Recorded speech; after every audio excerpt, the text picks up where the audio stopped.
També s'ha parlat de fer algun tipus de material de formació i per a jocs infantils per a donar a conèixer la problemàtica, i després ja hem anat a la part més dura i hem vist els ús compactant el metal se podria fer físic mobiliari o maons de color verd per a que tinguem aquesta varietat. També hem vist una experiència que hem vist després unes fotografies de la construcció de biocases en aquest material.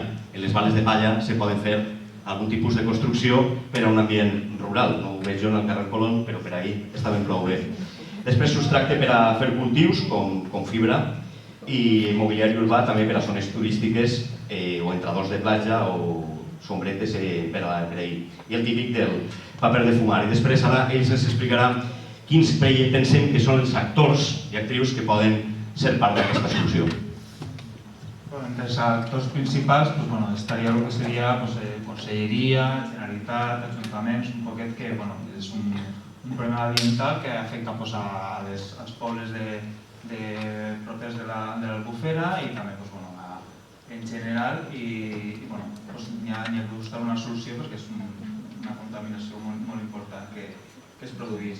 Les universitats a nivell d'investigació, de buscar investigacions, de trobar usos, possibles usos de la palla, que segurament, ara també Lucía ens comentava de que, per exemple, en Camboya estan utilitzant el que és la palla per a fer conglomerats, ver un poc també el que se fa en altres llocs en aquest tipus de residus o similars.